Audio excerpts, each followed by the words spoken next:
L'Assemblée va maintenant entendre une allocution de son Excellence Volodymyr Zelensky, président de l'Ukraine. Je prie le protocole de bien vouloir accompagner son Excellence et je l'invite à prendre la parole devant l'Assemblée.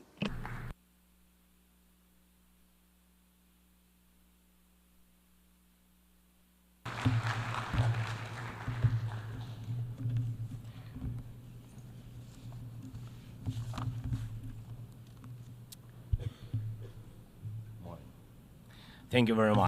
Merci, Mesdames et Messieurs les dirigeants, Excellences. Aujourd'hui, je voudrais vous parler d'un jour qui est déjà arrivé et d'un jour qui ne doit jamais arriver. Dans la nuit du 4 mars 2022, j'ai reçu l'un des rapports les plus terrifiants depuis le début de l'invasion à grande échelle de la Russie contre l'Ukraine. Ce rapport parlait de tanks russes qui tiraient directement sur les bâtiments de notre centrale nucléaire ukrainienne, la centrale nucléaire de Zaporizhia, la plus importante en Europe, 6 réacteurs nucléaires. L'armée russe l'a prise d'assaut avec sa brutalité coutumière depuis le début de la guerre, sans réfléchir aux conséquences qui pourraient être catastrophiques.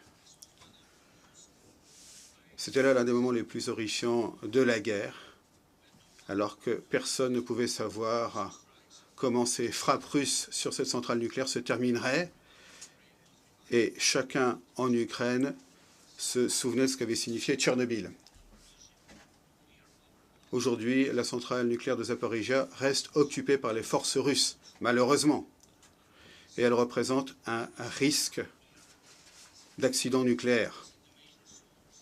Il s'agit de la principale source de danger radiologique en Europe et peut-être dans le monde. C'est pourquoi, dans la formule pour la paix que j'ai présentée, le premier point concerne la sécurité nucléaire. En Ukraine, nous savons exactement à quoi nous avons affaire. Et je voudrais vous remercier, vous les membres de l'Assemblée générale, d'avoir adopté une résolution en juillet sur la sécurité des installations nucléaires en Ukraine. La plupart des personnes dans le monde comprennent ce qui est en jeu. L'Assemblée générale a exigé que la Russie restitue le contrôle de la centrale nucléaire de Zaporizhia à l'Ukraine. Ce n'est qu'ainsi que l'Europe et le monde connaîtront à nouveau une véritable sécurité nucléaire. Maintenant, je voudrais vous parler du jour qui ne doit jamais arriver. Puisque la Russie ne peut pas vaincre notre peuple et sa résistance sur le champ de bataille, Poutine cherche d'autres moyens de mettre à bas l'esprit des Ukrainiens. L'une de ces méthodes, c'est de viser notre infrastructure énergétique. Il s'agit d'attaques russes délibérées contre nos centrales énergétiques et contre l'ensemble de notre réseau électrique. À ce jour, la Russie a détruit toutes nos centrales thermiques et une grande partie de notre potentiel hydroélectrique. Voilà comment Poutine se prépare à l'hiver. Il espère faire souffrir des millions d'Ukrainiens, des familles ordinaires, des femmes, des enfants, des villages, des villes ordinaires. Poutine veut les laisser dans le noir, dans le froid cet hiver, pour forcer l'Ukraine à souffrir et à se rendre. Veuillez imaginer votre pays avec 80% de son système énergétique détruit, avec de telles destructions dans son système. De quelle vie pourrait-il s'agir? Récemment, j'ai reçu un autre rapport alarmant de nos services de renseignement. Maintenant, Poutine semble prévoir des attaques contre nos centrales nucléaires et leurs infrastructures. Il vise à les découpler de notre réseau électrique. À l'aide de satellites, et d'ailleurs, mesdames et messieurs, des satellites d'autres pays, la Russie obtient des images et des informations détaillées sur les infrastructures de nos centrales nucléaires. Mais qu'est-ce qui est vraiment en danger? Toute frappe de missiles ou de drones, tout incident critique dans notre système énergétique pourrait entraîner une catastrophe nucléaire. Un tel jour ne doit jamais arriver. Moscou doit le comprendre. Et cela dépend en partie de votre détermination à faire pression sur l'agresseur. Il s'agit de centrales nucléaires. Leur sécurité doit être garantie. Mesdames et messieurs, il y a 2 ans, à l'automne de 2022, j'avais proposé une stratégie globale visant à mettre un terme à la guerre et à garantir la sécurité. J'avais présenté une formule pour la paix, une plateforme politique inclusive de dirigeants mondiaux, le sommet du G20 en Indonésie, qui représentait des milliards de citoyens de toutes les régions du monde. Il est important pour nous que toutes ces personnes nous comprennent que l'Ukraine veut mettre un terme à cette guerre plus que quiconque dans le monde. La guerre est toujours une menace pour une multitude. Vous verrez dans les médias, vous lirez ce qui se passe en Ukraine à cause de la guerre de la Russie. Beaucoup s'imaginent comment ça pourrait leur arriver.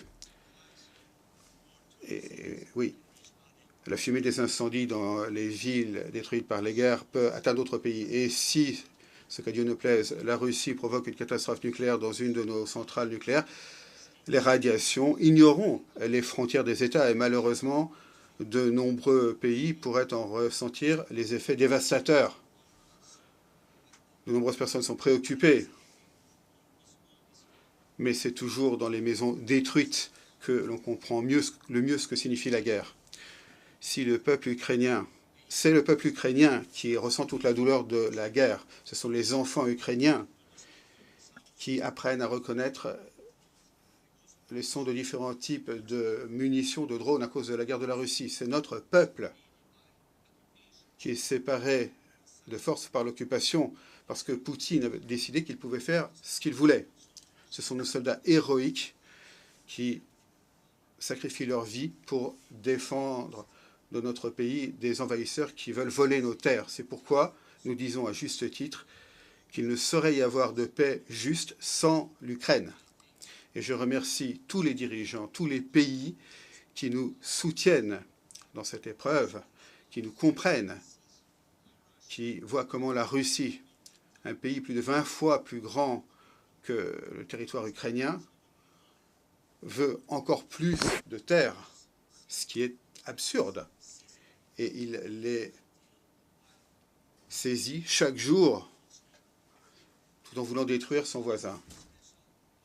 Et là, la Russie s'est trouvée des amis très spéciaux, la Corée du Nord et l'Iran.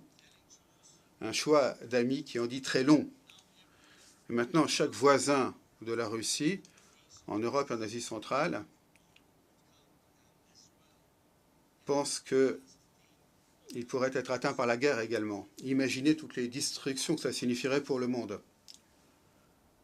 Je remercie près de 100 pays et organisations internationales qui ont appuyé la formule pour la paix. C'est véritablement une communauté mondiale, l'Afrique, l'Asie, l'Europe, l'Amérique latine, l'Amérique du Nord, la région Pacifique, tous unis par cette formule pour la paix. Et je me réjouis que le premier sommet pour la paix ressemblait tant à l'Assemblée générale des Nations unies. Chacun était sur un pied d'égalité. Tous les pays qui ont participé au sommet de la paix, grands comme petits, il n'y avait pas de veto. Personne ne pouvait bloquer les décisions. Les pays indépendants depuis une éternité, ceux qui n'ont acquis leur indépendance que récemment, ceux qui ont connu des guerres eux-mêmes et ceux qui sont habitués à la paix. Tous étaient sur un pied d'égalité. Voilà ce que déteste le plus la Russie, ce qu'elle ne peut pas contrôler. C'est pourquoi la Russie dit que cette formule pour la paix ne lui convient pas. Ici, à l'ONU, j'ai déjà rencontré les dirigeants de l'Inde, du Guatemala, du Japon, de l'Italie, de la Turquie, de la Finlande, du Canada, du Paraguay, de la Slovénie, de l'Allemagne et d'autres. Et je vais poursuivre ces réunions. Il s'agit de régions du monde totalement différentes. Il y a des systèmes politiques très différents. Mais elles sont unies par la même idée. Nous avons besoin de paix. Ça doit être une paix réelle et juste. Malheureusement, à l'ONU, il est impossible de régler de manière véritable et équitable les questions de guerre et de paix, parce que trop de choses dépendent au Conseil de sécurité du veto. Quand l'agresseur exerce le veto, l'ONU est impuissante à stopper la guerre. Mais la formule pour la paix peut le faire, car, une fois de plus, là, il n'y a pas de veto. C'est pourquoi il s'agit de la meilleure chance pour la paix. Chacun est sur un pied d'égalité, elle est efficace, elle est globale. Quand certains proposent d'autres options, des plans pour un règlement peu convaincant, ce qu'on appelle un jeu de principe, ces initiatives non seulement ignorent les intérêts et les souffrances des Ukrainiens qui souffrent le plus de la guerre, non seulement ignorent les réalités, mais donnent également à politique l'espace politique nécessaire pour poursuivre la guerre et pour faire pression sur le monde, pour soumettre davantage de pays à son contrôle. Toute tentative parallèle ou alternative visant à parvenir à la paix sont en fait des efforts pour parvenir à une pause dans la guerre et non pas parvenir à la fin de la guerre. Cette formule pour la paix existe déjà depuis 2 ans. Peut-être certains veulent-ils un prix Nobel pour être parvenu à une trêve, à un gel, plutôt qu'une véritable paix. Mais le seul prix que vous accordera Poutine, c'est davantage de souffrance et de catastrophes. Nous devons rétablir la sécurité nucléaire. Il faut arrêter d'utiliser l'énergie comme une arme. Nous devons garantir la sécurité alimentaire. Tous nos soldats prisonniers, nos civils déportés de force en Russie doivent rentrer chez eux. Nous devons défendre la Charte des Nations Unies, garantir notre droit, le droit de l'Ukraine, à l'intégrité territoriale et à la souveraineté, comme nous le faisons pour tout autre pays. Il faut retirer les forces d'occupation russes, ce qui mettra un terme aux hostilités en Ukraine. Et les coupables des crimes de guerre doivent rendre compte. Nous devons prévenir l'écocide et mettre un terme à la destruction de la nature provoquée par la guerre. Et il ne faut pas permettre une deuxième ou une troisième phase de cette invasion russe. Il faut que ce soit clair que la guerre doit se terminer. Telle est la formule pour la paix. Quelle partie de cette formule pourrait être inacceptable pour quiconque respecte la Charte des Nations Unies? Si quelqu'un de par le monde recherche d'autres options par rapport à ces points ou cherche à ignorer l'un de ces points, cela signifie sans doute qu'eux-mêmes veulent faire une partie du travail de Poutine. Ce qu'ils ignorent montre ce qu'ils cachent. Et quand le duo sino-brésilien essaye de constituer un chorus avec des gens en Europe ou en Afrique qui cherchent une autre option à une véritable paix juste, la question qui se pose est quel est leur véritable intérêt? Chacun doit le comprendre. Vous n'augmenterez pas votre pouvoir aux dépens de l'Ukraine. Le monde a déjà connu des guerres coloniales, des complots des grandes puissances aux dépens de ceux qui sont plus petits. Chaque pays, y compris la Chine, le Brésil, les pays européens, les pays africains, Moyen-Orient, tous comprennent pourquoi cela doit rester confiné au passé. Les Ukrainiens n'accepteront jamais, jamais que quiconque dans le monde puisse penser qu'un tel passé colonial si brutal, qui ne convient à personne aujourd'hui, puisse être imposé à l'Ukraine, maintenant, plutôt qu'une vie normale et pacifique. Je veux la paix pour mon peuple, une vraie paix, une paix juste. Et je vous demande votre soutien. Je le demande à tous les pays du monde. Nous ne divisons pas le monde. Je vous demande la même chose. Ne divisez pas le monde. Soyez des nations unies.